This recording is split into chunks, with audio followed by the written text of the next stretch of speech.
പുഴകൾ സമഗ്രമായി ഒഴുകാനുള്ള സംവിധാനമൊരുക്കി മണ്ടാടി ഗ്രാമപഞ്ചായത്ത്. പുഴകളുടെയും നീർച്ചാലുകളുടെയും ജനകീയത വീണ്ടെടുക്കലിന്റെ മൂന്നാംഘട്ട ഉദ്ഘാടനം നടത്തി.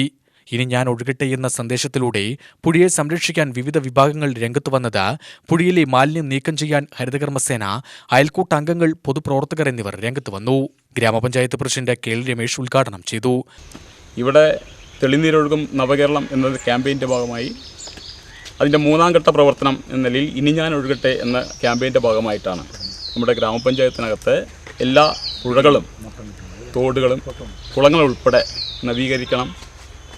അതിൻ്റെ ഭാഗമായിട്ടാണ് ഈ ക്യാമ്പയിൻ ഇപ്പോൾ ഇവിടെ നടക്കുന്നത്. നമുക്കറിയാം, നേരത്തെ ഷക്കീർ സൂചിപ്പിച്ചതുപോലെ നിലവിൽ ഈ പുഴകളൊക്കെ തന്നെ ഒഴുക്കിനനുസരിച്ച് നീങ്ങുക. ഇപ്പോൾ ആളുകൾക്ക് സ്ഥലമില്ലാതെ വരുന്ന ഒഴുക്കിനനുസരിച്ച് അവിടെ വീടുകൾ ഉൾപ്പെടെ അല്ലെങ്കിൽ അവർക്ക് മറ്റു ഉപയോഗശൂന്യമായ സാധനങ്ങളൊക്കെ തന്നെ കെട്ടി നിർത്തുന്ന ഒരു സ്ഥിതിയാണ് ഉണ്ടായിട്ടുള്ളത്. അതെല്ലാം തന്നെ തടസ്സങ്ങളെല്ലാം നീക്കി പുഴകൾ കൃത്യമായിട്ട് അതിൻ്റെ ദിശയ്ക്കനുസരിച്ച് ഒഴുകുന്നതിലേക്ക് കാര്യങ്ങൾ പോകണം. അതും വരും തലമുറയ്ക്ക് നല്ല രീതിയിൽ ഉപയോഗപ്രദമാകുന്ന രീതിയിലേക്ക് നമ്മൾ ഈ പുഴകളെയൊക്കെ തന്നെ നല്ല ശുചീകരണ പ്രവർത്തനമാക്കി എടുക്കേണ്ടതുണ്ട്. തുടർന്ന് അങ്ങോട്ടും ഈ ശുചീകരണ പ്രവർത്തനം വരും കാലങ്ങളിൽ തന്നെ തുടർന്നുകൊണ്ടേയിരിക്കണം. ഇത് വീണ്ടും സംരക്ഷിക്കണം. പുഴകളും തോടുകളും കുളങ്ങളും ഉൾപ്പെടെ സംരക്ഷിക്കണം എന്ന് മാത്രമാണ് എനിക്ക് അവസരത്തിൽ പറയാനുള്ളത്. Vice president P. ശശികല അധ്യക്ഷയായി.